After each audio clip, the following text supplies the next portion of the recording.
Welcome back to Cheating Tales Lab. Thanks for being here.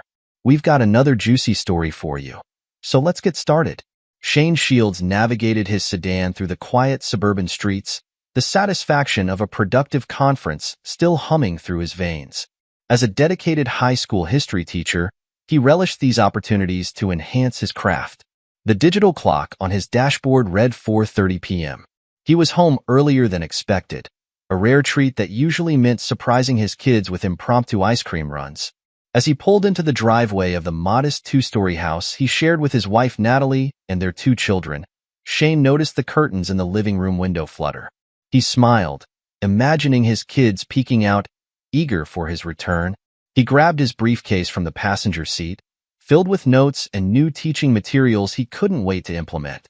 Approaching the front door, keys in hand, Shane paused. Natalie's voice drifted through the partially open living room window. Her hushed tone made him furrow his brow. "Listen, Cynthia," Natalie said, oblivious to Shane's presence. "Once he's done paying for the kid's private school, I'm filing for divorce.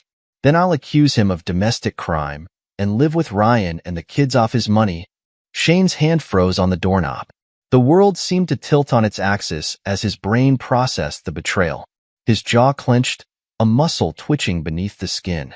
For a moment, raw anger surged through him, urging him to burst through the door and confront her.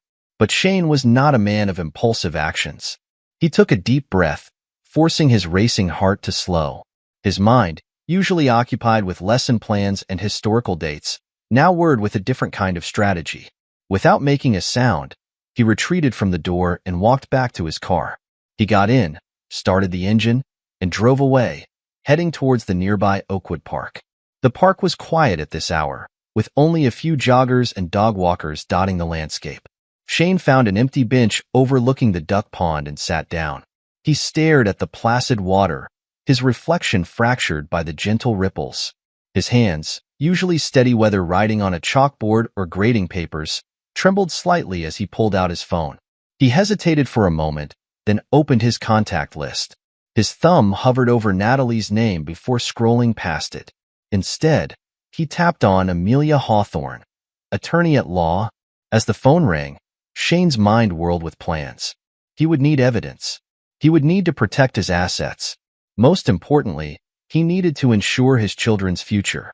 "Amelia Hawthorne's office," a crisp voice answered. "This is Shane Shields," he said, his voice low and controlled. "I need to schedule an urgent appointment with Amelia. It's regarding a divorce." There was a brief pause on the other end. "I see, Mr. Shields.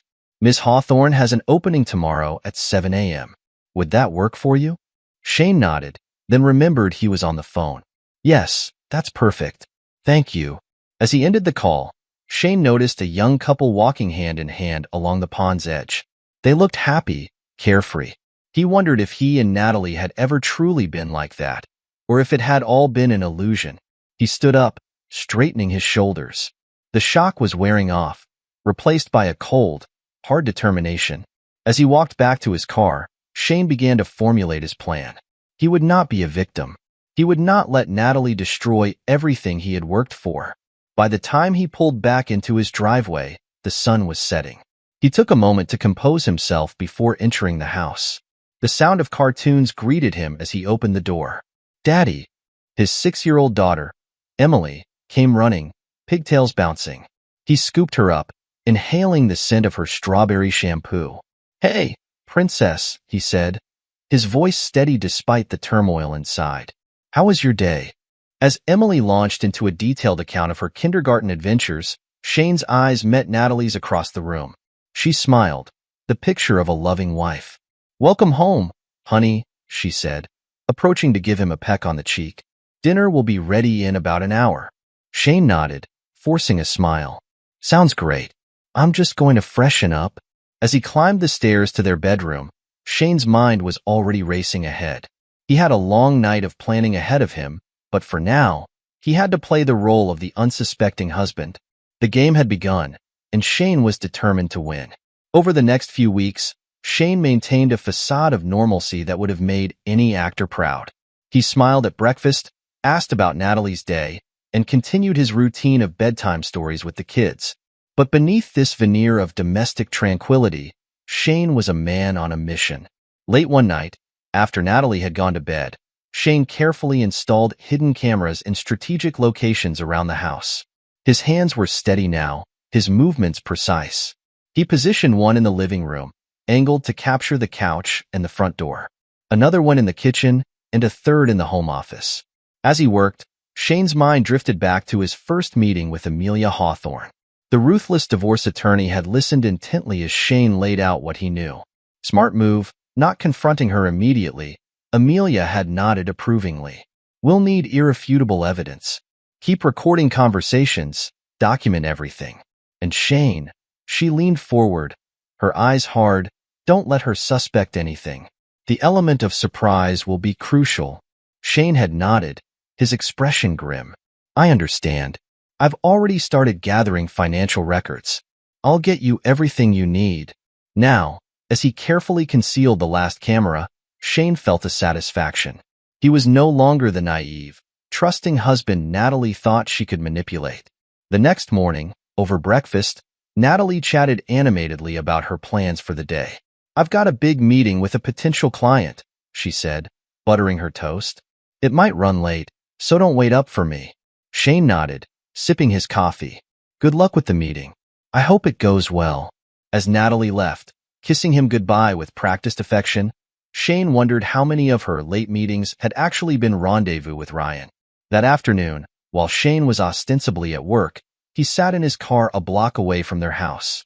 He watched as a sleek sports car pulled into their driveway. Ryan Blackwood, looking every inch the smooth-talking real estate agent in his designer suit, stepped out and sauntered to the front door. Shane's hands tightened on the steering wheel as he watched Natalie open the door, pulling Ryan inside with a giggle. He forced himself to breathe deeply, reminding himself that every moment of their betrayal was now being recorded. Inside the house, unaware of the hidden cameras capturing their every move, Natalie and Ryan made themselves comfortable on the living room couch.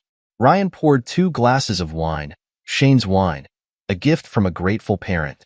Soon, we'll have it all, Ryan said, sipping the stolen wine. Shane won't know what hit him. Natalie laughed, a sound devoid of warmth. He's too naive to suspect anything. It's almost too easy. Ryan pulled her close, his hand trailing up her thigh.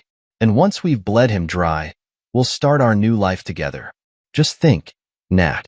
No more pretending, no more sneaking around. Natalie's eyes gleamed with anticipation. I can't wait. Sometimes I can barely stand to look at him, with his earnest talks about his students and his precious history lessons. Well, soon you won't have to, Ryan assured her. We'll take him for everything he's worth, and then some. Later that night, reviewing the footage, Shane's knuckles turned white as he gripped the edge of his desk, but his voice was steady when he called Amelia. I've got more evidence. You're going to want to see this. The next day, Shane met Amelia at her office, handing over a USB drive containing the damning footage. Excellent work, Shane, Amelia said, her tone businesslike. This, combined with the financial records you've provided, gives us a strong case. But we're not done yet.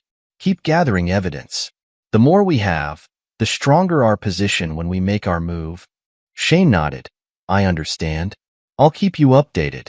As he left Amelia's office, Shane felt a mix of emotions. Anger at Natalie's betrayal, disgust at her and Ryan's callousness, but also a satisfaction. He was no longer a pawn in their game. He was taking control, and soon, they would learn just how badly they had underestimated him. As Shane methodically built his case against Natalie, an unexpected challenge arose at work. The school board called an emergency meeting to discuss budget cuts. The history department, deemed non-essential by some board members, was on the chopping block. Shane sat in the staff room, surrounded by his worried colleagues. The atmosphere was tense, filled with whispered conversations and nervous glances. They can't just cut the entire department, Sarah, the American history teacher, said, her voice trembling. What about our students? Mark, who taught world history, shook his head glumly. You know how it is. When budgets get tight, history is always the first to go. They'll keep math and science, Maybe throw us a bone with a single social studies class? Shane listened to their concerns, his mind already formulating a plan. He stood up, drawing everyone's attention. "We're not going down without a fight," he said, his voice firm. "We need to show the board, the parents, everyone, why history education is crucial. Who's with me?" The room fell silent for a moment, then Sarah spoke up. "What did you have in mind, Shane?" Shane smiled, a spark of his old passion igniting. "We're going to organize, rally the parents, prepare a presentation for the board, show them exactly what they'd be losing if they cut our department." Over the next few days, Shane threw himself into the campaign to save the history department. He organized his colleagues, rallied supportive parents, and prepared a compelling presentation for the next board meeting. His nights, once filled with quiet despair over his crumbling marriage, now buzzed with a new purpose. One evening, as Shane pored over budget reports and drafted talking points, Natalie sauntered into his home office. She perched on the edge of his desk, her pose deliberately provocative. "Why are you spending so much time on this?" she asked, her tone a mixture of irritation and feigned concern. "It's not like your job matters that much." Shane bit back the cutting retort that sprang to his lips. Instead, he met her gaze calmly. "Every job matters, Natalie. Every person matters." Natalie rolled her eyes, oblivious to the irony of his words. "Whatever. Just don't forget we have dinner with the Andersons on Friday. Try to be on time for once." As she left, swaying her hips in a way that once would have captivated him, Shane turned back to his work. The dinner with the Andersons, Ryan's business partners, would go ahead as planned. It was all part of maintaining the illusion of normalcy. Friday evening arrived, and with it, the Andersons. Shane played the role of gracious host perfectly, pouring wine and engaging in pleasant small talk. His smile never wavered, even when Ryan Blackwood made a surprise appearance halfway through the meal. "Hope you don't mind me crashing the party," Ryan said with a wolfish grin. "I was in the neighborhood and thought I'd stop by." Shane noticed the quick, heated glance between Ryan and Natalie. He raised his glass in a toast, his voice steady. "The more, the merrier." "Welcome, Ryan." As the evening wore on, Shane observed the subtle touches, the lingering looks between his wife and her lover. He cataloged each one, adding them to the mountain of evidence he was accumulating. "So, Shane," Mr. Anderson said, swirling his wine glass, "Natalie tells us you're having some trouble at work. Budget cuts, was it?" Shane nodded, his expression carefully neutral. "Yes, the school board is considering some reductions. But we're working on a plan to show them the value of maintaining a strong history department." Ryan chuckled, the sound grating on Shane's nerves. "Seems like a lot of effort for a subject most kids sleep through." "No offense, Shane." "None taken," Shane replied smoothly. "History might not be everyone's favorite subject, but understanding our past is crucial for shaping our future. It's about more than just memorizing dates and names." Natalie cut in, her tone dismissive. "Let's not bore everyone with shop talk, dear. Who wants dessert?" As Natalie bustled off to the kitchen, Shane caught Ryan's appraising look. For a moment, he wondered if Ryan saw him as a rival or merely an obstacle to be removed. Either way, Shane knew he was more than ready for the challenge. Later that night, after their guests had left and Natalie had gone to bed, Shane sat alone in his study. He pulled out a small notebook and jotted down his observations from the evening. Then he opened his laptop and began composing an email to Amelia. "Another productive week," he wrote. "I think we're almost ready to make our move." He hit send, then leaned back in his chair, staring out the window at the star-studded sky. A storm was coming, he knew, but this time, he would be the one controlling the lightning. As he closed his laptop, Shane's thoughts turned to the upcoming school board meeting. He had two battles to fight now, one at home and one at work, but he was determined to win both. He wouldn't let Natalie destroy his family, and he wouldn't let short-sighted bureaucrats destroy his passion for teaching. With renewed determination, Shane began to review his notes for the board meeting presentation. He had always taught his students about the great figures in history who had faced seemingly insurmountable odds and triumphed. Now it was his turn to embody that resilience and strength. As the night deepened, Shane worked tirelessly, his mind clear and focused. He was no longer just fighting for his job or his marriage. He was fighting for his future, for his children, and for the principles he held dear. And he was ready for whatever challenges lay ahead. Shane Shields stood at the podium, his gaze sweeping across the packed auditorium. School board members, parents, and fellow teachers filled the seats, their expressions a mix of curiosity and concern. This was it, the moment that could make or break the history department. He took a deep breath, steadying himself. The irony wasn't lost on him. Here he was, fighting to preserve the past while his own future hung in the balance. But unlike his personal life, this was a battle he could wage in the open. Ladies and gentlemen of the board, concerned parents, and colleagues, Shane began, his voice strong and clear. We're here today to discuss more than just budget cuts. We're here to decide the value we place on understanding our shared history. As Shane launched into his carefully prepared presentation, he could see the board members leaning forward, their interest piqued. He laid out compelling statistics, shared moving testimonials from students, and painted a vivid picture of a future where historical ignorance led to repeated mistakes. By cutting the history department, Shane concluded, his passion evident in every word. We're not just eliminating classes. We're erasing our children's connection to their heritage, their understanding of how we got here, and their ability to shape where we're going. I urge you to reconsider this decision. Thank you. The room erupted in applause as Shane stepped away from the podium. He could see several board members nodding approvingly, while parents turned to each other, engaged in animated discussions. As the meeting adjourned, the school superintendent approached Shane, a smile on his face. That was quite a speech, Mr. Shields. I think you've given us all a lot to think about. Shane nodded, allowing himself a small smile. Thank you, sir. I just hope it was enough. It wasn't until he was driving home that the full impact of the evening hit him. He had done it. He had not only saved the history department, but secured a promotion to department head. A sense of triumph washed over him, temporarily pushing aside the turmoil of his personal life. As he pulled into his driveway, Shane noticed an unfamiliar car parked on the street. His eyes narrowed as he recognized the sleek sports car, Ryan Blackwood's car. Inside, he found Natalie and Ryan in the living room, their heads close together as they whispered and giggled. They sprang apart as Shane entered, guilt flashing across Natalie's face before she masked it with a bright smile. Shane, you're home early. Ryan just stopped by to drop off some paperwork for a case we're working on. Shane raised an eyebrow, his voice deceptively calm. Is that so? How convenient that he arrived just as I was due home. Ryan stood, smoothing down his designer suit. Hey there, Shane. Hope you don't mind me dropping by unannounced. You know how it is in our line of work, always on the clock. Shane's jaw tightened, but he managed a cordial nod. Not at all, Ryan. Always a pleasure. As Ryan made his excuses and left, Shane turned to Natalie. I have some news. The board meeting went well.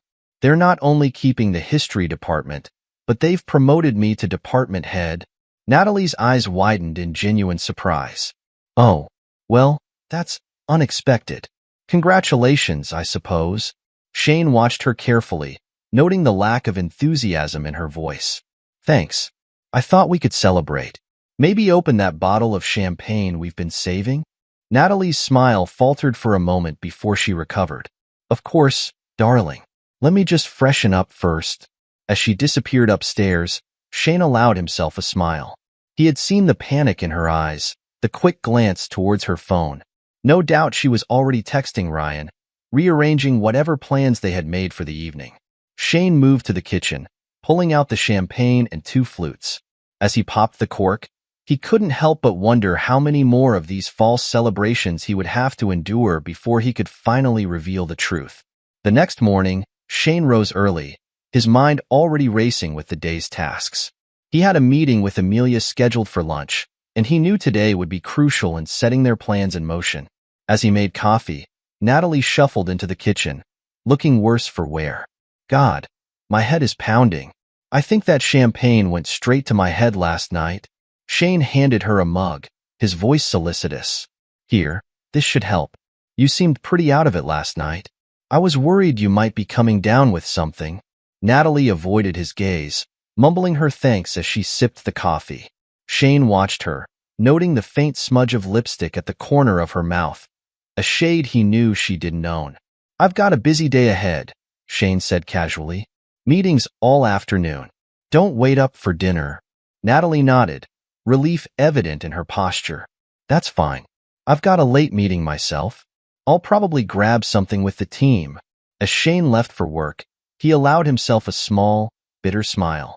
He knew exactly what kind of team meeting Natalie had planned. The day passed in a blur of classes and administrative tasks. At lunch, Shane met Amelia at a discreet cafe across town. The ruthless attorney listened intently as Shane updated her on the latest developments. "Excellent work, Shane." Amelia nodded approvingly. "You've built an ironclad case. I think it's time we make our move. Are you ready?" Shane's eyes hardened. "More than ready. What's the next step?" Amelia laid out their strategy, her voice low and precise. By the time lunch was over, Shane felt a sense of satisfaction. The net was closing in, and neither Natalie nor Ryan had any idea. That afternoon, Shane executed the first part of their plan. He transferred funds from their joint accounts to a secure account in his name, canceled all shared credit cards, and informed the children's school that only he was authorized to make decisions about their education. As he drove home that evening, Shane's phone buzzed with a text from Natalie. Cards declined. What's going on? He ignored it, knowing she would be home soon, demanding answers. It was time for the confrontation he had been preparing for weeks. Shane was in his study when he heard the front door slam. Natalie's heels clicked angrily on the hardwood floor as she stormed towards him. "What the hell is going on, Shane?" she demanded, her face flushed with anger. "Why are our cards not working? Why can't I access our accounts?" Shane looked up calmly, his expression unreadable. "I think you know why, Natalie. Or should I ask Ryan? I'm sure he'd be happy to explain." The color drained from Natalie's face. What are you talking about?" "Drop the act." Shane's voice was cold, controlled. "I know everything. The affair, your plans to divorce me, the false accusations you were planning to make. Did you really think I was that stupid?" Natalie's shock quickly turned to fury. "How dare you?" she shrieked.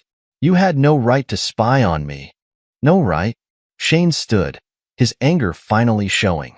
"I had every right. You're my wife. Or have you forgotten that in between your little rendezvous with Ryan?" He pulled out a folder, slapping it on the desk. "Here's everything. The recordings, the photos, the financial records showing how you've been siphoning money to a secret account. It's all here, Natalie. Your little plan is over." Natalie's eyes darted from the folder to Shane's face, realization dawning. You've ruined everything," she hissed. "No, Natalie. You did that all on your own," Shane replied, his voice steady. "I've already spoken to a lawyer. You'll be hearing from her soon. I suggest you find yourself a good attorney. You're going to need one." As Natalie stormed out of the room, hurling threats and insults, Shane sank back into his chair. The confrontation he had been dreading for weeks was over, but he knew this was just the beginning of a long, bitter battle. The next few days were a whirlwind of activity. Shane moved into the guest room, avoiding Natalie as much as possible. She alternated between fits of rage and attempts at manipulation, but Shane remained unmoved. One evening, as Shane was helping the kids with their homework, his phone buzzed with a text from an unknown number. "You think you've won? This isn't over." Shane deleted the message without responding. He had expected Ryan to get involved eventually, let them plot and scheme. He was ready for whatever they threw at him. What he wasn't prepared for, however, was the lengths to which Natalie and Ryan would go to try and salvage their plan. It started with whispers at work, colleagues giving him odd looks, hushed conversations that stopped when he entered a room. Then came the meeting with the principal. "Shane, I'm going to be blunt," Principal Harriet Dawson said, her expression grave. "We've received some concerning information about you. There are allegations of financial impropriety." Shane's mind raced. Of course, Natalie and Ryan were trying to frame him for embezzlement. "What kind of allegations?" he asked, keeping his voice calm. Principal Dawson slid a file across her desk. "These records suggest you've been misappropriating funds from the school's history department budget. Given your recent promotion, This is a very serious matter. Shane leafed through the documents, his anger growing with each page. The forgeries were good, he had to admit. If he hadn't been expecting something like this, he might have been caught off guard. These records are false, he said firmly, meeting the principal's gaze. I can prove it. Give me 24 hours, and I'll have evidence that not only clears my name but shows who's really behind this. Principal Dawson hesitated, then nodded. All right, Shane. You've always been an exemplary teacher. I'll give you the benefit of the doubt. But if you can't disprove these allegations— I understand, Shane replied, standing. Thank you for the opportunity. As he left the office, Shane's mind was already working on his countermove. He had been meticulous in documenting all school finances since taking over as department head. It was time to put that diligence to use. That night, as Natalie slept, Shane worked tirelessly, compiling financial records, cross-referencing budgets, and creating a comprehensive report that not only cleared his name but raised serious questions about who had access to the school's financial information. The next morning, Shane presented his findings to Principal Dawson and the school board. The evidence was irrefutable. Not only was Shane innocent, but the attempted frame-up pointed to someone with insider knowledge of the school systems. This is quite something, one of the board members said, looking up from the report. Mr. Shields, we owe you an apology. And it seems we have a serious security breach to investigate. As the meeting adjourned, Shane felt a weight lift from his shoulders. He had overcome this hurdle, but he knew the war was far from over. Returning home that evening, Shane found Natalie pacing in the living room, her face a mask of barely contained rage. You think you're so clever, don't you? She spat as soon as he walked in. How dare you accuse me of trying to frame you? Shane regarded her coolly. I didn't accuse you of anything, Natalie. But it's interesting that you immediately assume I'm talking about you. Guilty conscience? Natalie's face contorted with fury. You'll pay for this, Shane. I swear, I'll destroy you. As she stormed out, Shane sank into a chair, exhaustion finally catching up with him. He pulled out his phone, dialing Amelia's number. It's done, he said when she answered. They tried to frame me for embezzlement, but I managed to clear my name. What's our next move? Amelia's voice was grim but satisfied. Good work, Shane. Now we go on the offensive. It's time to file for divorce and hit them with everything we've got. As Shane ended the call, he gazed at the family photos lining the mantel. So much had changed in such a short time. But as he looked at his children's smiling faces, he knew that every battle, every sleepless night, every moment of pain had been worth it. He would protect them, no matter the cost. The storm he had sensed brewing all those weeks ago had finally broken. But Shane Shields was no longer just weathering it. He was the one wielding the lightning, and he was ready to strike. The courthouse loomed before Shane, a monument of justice that would soon bear witness to the unraveling of his marriage. He straightened his tie, a gesture more of habit than vanity, and ascended the stone steps. Amelia Hawthorne, his ruthless divorce attorney, walked beside him, her briefcase a veritable Pandora's box of evidence against Natalie. As they pushed through the heavy oak doors, Shane caught sight of Natalie and her lawyer huddled in whispered conference. Natalie's eyes, once warm with false affection, now sparked with a mixture of fear and hatred. Shane met her gaze unflinchingly, his jaw set in determination.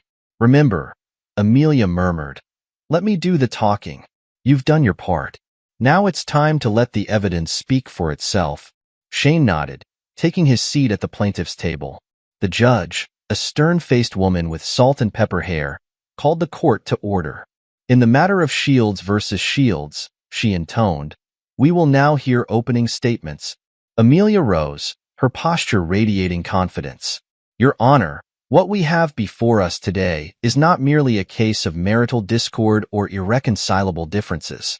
This is a case of premeditated betrayal, conspiracy, and attempted fraud on a grand scale. As Amelia laid out their case, Shane watched the judge's expression shift from professional neutrality to barely concealed disgust. Exhibits were presented, financial records showing Natalie's secret accounts, transcripts of recorded conversations plotting Shane's downfall, and damning photographs of Natalie's infidelity. Natalie's lawyer, A nervous young man who seemed increasingly out of his depth attempted to object at various points, but each objection was swiftly overruled.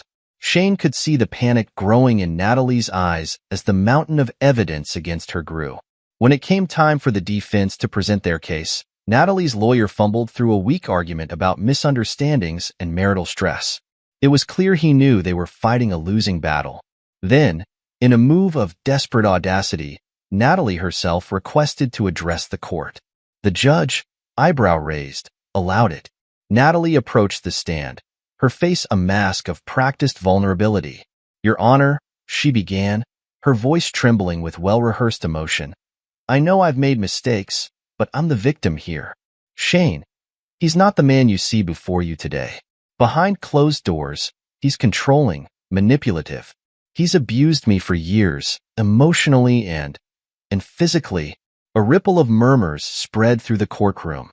Shane's hands clenched beneath the table, but his face remained impassive. He had anticipated this move. "Objection, Your Honor," Amelia said, rising smoothly. "This is the first time any allegation of abuse has been raised, and we have evidence that directly contradicts Mrs. Shields' claims." The judge nodded. "Proceed, Counselor." Amelia approached the bench, producing a USB drive. "Your Honor, I'd like to present Exhibit G. These are video recordings from the Shields' home, installed by my client out of concern for his and his children's safety when he first became aware of Mrs. Shields' infidelity and plans to frame him." As the footage played on the courtroom's monitor, Natalie's face drained of color. The video showed not Shane, but Natalie herself engaging in emotionally abusive behavior, berating Shane, manipulating their children, even throwing objects in fits of rage. "As you can see, Your Honor," Amelia continued, her voice cold, "the only abuse in this household came from Mrs. Shields herself." The judge's expression hardened as she turned to Natalie. "Mrs. Shields, making false accusations of abuse is a serious offense. Do you wish to recant your statement?" Natalie, her composure crumbling, could only nod mutely. The rest of the proceedings passed in a blur. When the judge finally delivered her ruling, her voice rang with unmistakable disgust for Natalie's actions. "In light of the overwhelming evidence presented, this court grants Mr. Shields' petition for divorce on grounds of adultery and mental cruelty.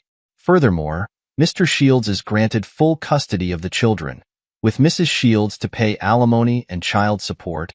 As the gavel fell, Shane felt a weight lift from his shoulders. He turned to Amelia, gratitude in his eyes. "Thank you," he said simply. Amelia nodded, a rare smile crossing her features. "You did the hard part, Shane. I just presented the facts. Now, let's get you and your children home."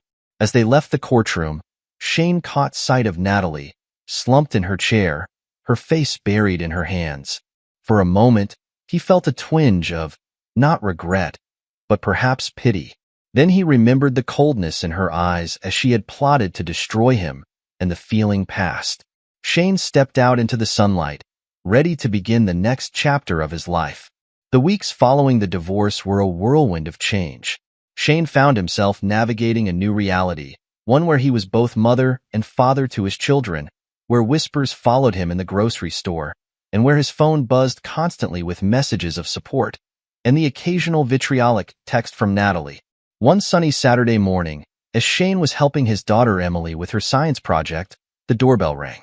He opened it to find Cynthia, Natalie's sister, standing on his porch. Her face was drawn, eyes red-rimmed from what looked like days of crying.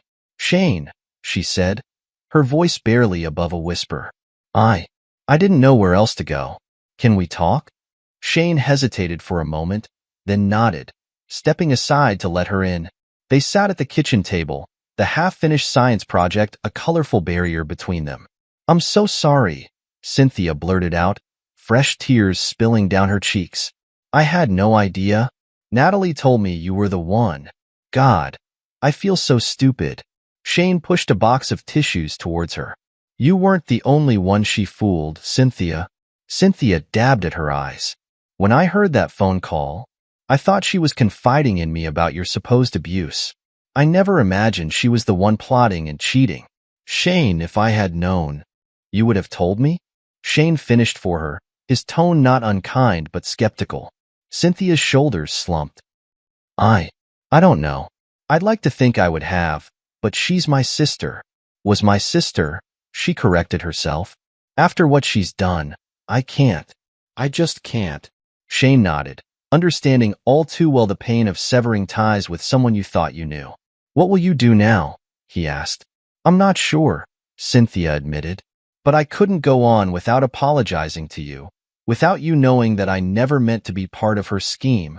As Cynthia left, Shane felt a strange mix of emotions. The apology didn't undo the pain of the past months, but it was a step towards healing, a reminder that not everyone in his life had been false. That evening, after putting the kids to bed, Shane sat in his study, staring at the blank document on his computer screen.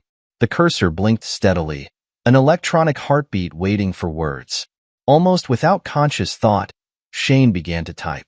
He wrote about betrayal, about the shock of discovering that the person you thought you knew best was a stranger. He wrote about the strength it took to stand up for oneself, to protect not just your assets but your very sense of self. As the words flowed, Shane realized he was doing more than just venting.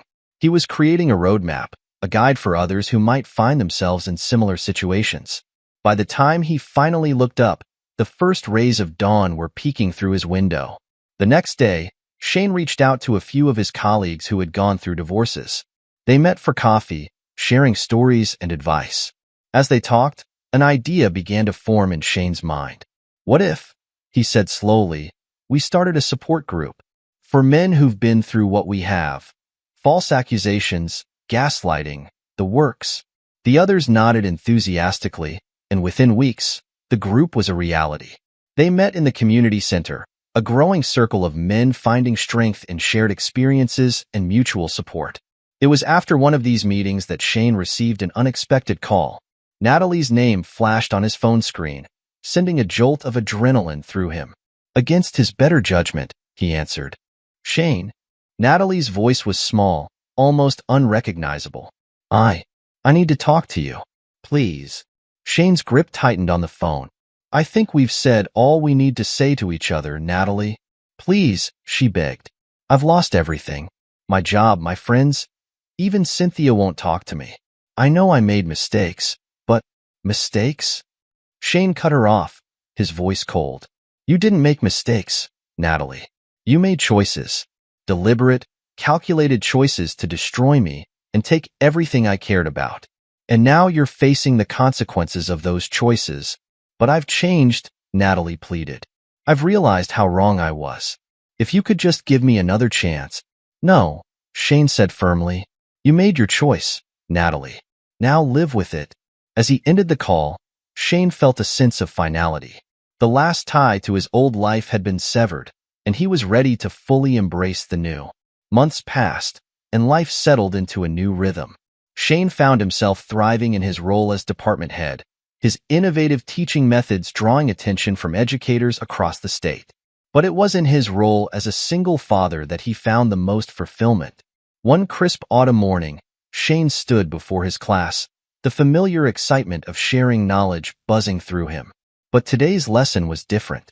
Today, he wasn't just teaching history, he was teaching life. Today, he began, his voice carrying to the back of the classroom, we're going to talk about resilience. About facing adversity and coming out stronger on the other side. The students leaned forward, intrigued. Many of them knew pieces of Shane's story. It was hard to keep secrets in a small town, but they had never heard him speak of it directly. Throughout history, Shane continued, we see examples of individuals and societies facing seemingly insurmountable odds. The American Revolution, the Civil Rights Movement, the fall of the Berlin Wall. But resilience isn't just for the history books. It's a quality we can all cultivate in our daily lives. As Shane spoke, weaving historical examples with personal anecdotes, he could see the impact his words were having. Students who usually dozed through class were alert, engaged. Those who struggled with their own challenges sat up straighter, hope kindling in their eyes. Remember, Shane concluded, adversity doesn't define you. How you respond to it does. You are all capable of incredible strength and resilience. Never let anyone tell you otherwise. As the bell rang and students filed out, many lingered to thank Shane, some even sharing their own stories of overcoming obstacles. Shane felt a warmth in his chest, a sense of purpose that went beyond teaching dates and facts.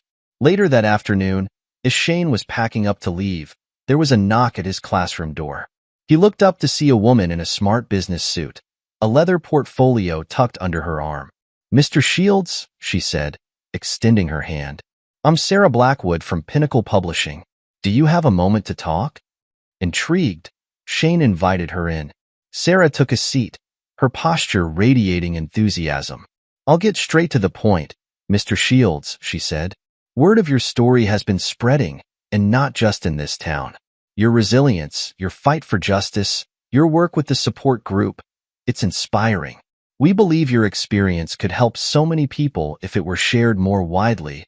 Shane leaned back in his chair, surprised. "Are you suggesting?" Sarah nodded. "We'd like to offer you a book deal, Mr. Shields. Your story, in your words. What do you say?" For a moment, Shane was speechless. Then, slowly, he nodded. "If it helps even one person avoid what I went through, it's worth sharing." As Sarah left, promising to send over a contract, Shane sat at his desk, a bit dazed by this new turn of events. His phone buzzed with a text from the babysitter, reminding him it was time to pick up the kids. Shane gathered his things, a smile playing on his lips. Life had thrown him curveballs, but he had not only survived, he had thrived. As he walked to his car, he saw his children waiting, their faces lighting up at his approach. Emily waved excitedly, while his son Michael held up a drawing he'd made in art class. Shane felt a surge of love and gratitude. Despite everything, he had emerged stronger, wiser, and still capable of love. He had turned his pain into a force for good, helping others while building a better life for himself and his children. As they drove home, the setting sun painting the sky in brilliant hues, Shane glanced in the rearview mirror at his children. They were chattering happily, untouched by the shadows of the past. Shane smiled, knowing that while the road had been hard, it had led them to this moment, driving into a future filled with hope and new possibilities. The betrayal that had once threatened to destroy him had instead become the catalyst for a richer, more authentic life. As they turned onto their street, Shane felt a deep sense of peace. Whatever challenges lay ahead, he was ready to face them, with resilience, with courage, and with love. This is where our story comes to an end. Share your thoughts in the comment section. Thanks for your time. If you enjoy the story, please subscribe to this channel. Click on the video you see on the screen, and I will see you there.